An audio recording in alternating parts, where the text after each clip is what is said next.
Hi friends, it's me, Jenny, and we're back for a continued lesson today. I hope that you're doing well. I hope that you have your listening ears on, and I hope that you have happy hearts today.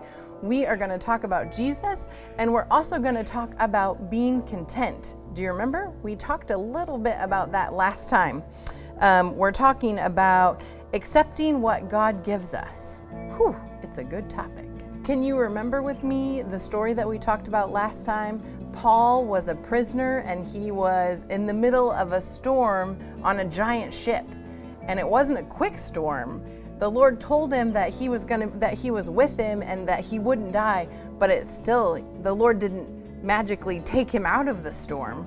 It was a storm that lasted for days. They wanted to help lighten the load so that the ship would be lighter, and they hoped that it would keep them safe. But even that didn't work. And the Bible said that for many days they went without food because they were seasick and they were stressed out. I mean, let's just think about that for a minute. I'm sure that I've had bad days, and I'm sure that you've had bad days too.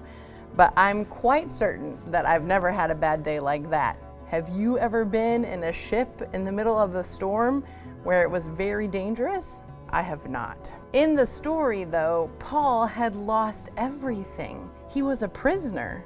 His belongings were gone, and even the ship was wrecked, and he hadn't eaten food in days. It would have been super easy for him to start complaining. Okay, I have a secret to tell you, friends. Are you ready? Here it is.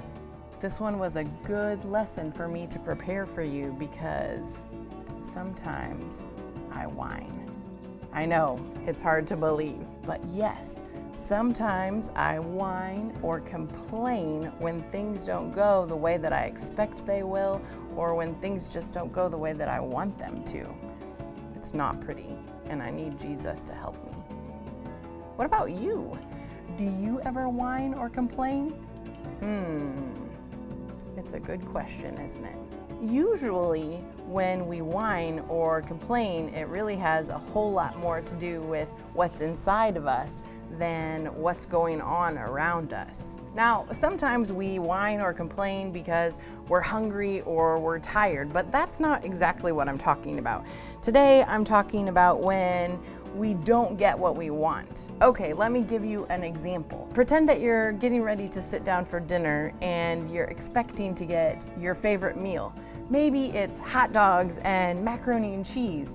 And you sit down, and instead of getting what you think is gonna be your favorite thing, you get instead Brussels sprouts and fish. And maybe that's your least favorite dinner of all time.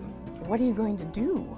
Are you like, I can't do it. I don't want to eat this. And do you cry or, stomp your feet or make yourself straight and think, I'm not going to eat this? Or do you decide that even though it's not your favorite meal, that you can still eat it this once? Because let's face it, there are going to be lots of dinners in your future. We all know what we should do. We should pray with our family and bless the meal and thank Jesus that we have food to eat and we have a home and we have a warm bed to sleep in at night. And we should be thankful. But sometimes that's hard.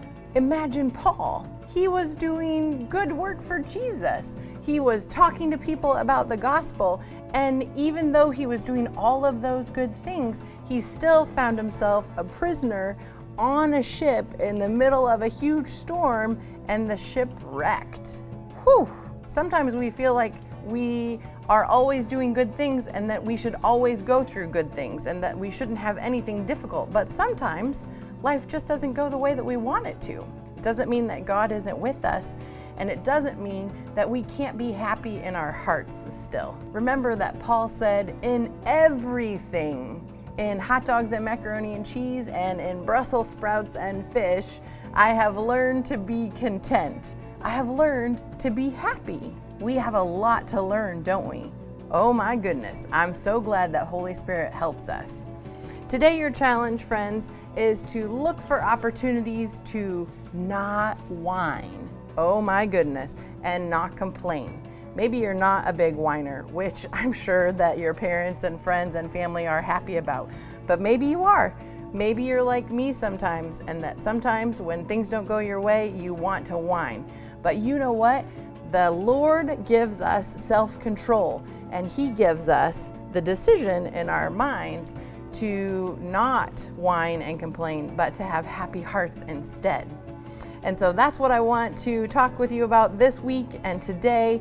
Remember to think of ways not to whine. The opposite of whining and complaining is really being thankful and being happy and content. So look for those opportunities today, friends. I hope that you're well. I hope you've enjoyed the lesson. We're going to continue more later on this week. We'll talk to you later. Bye-bye.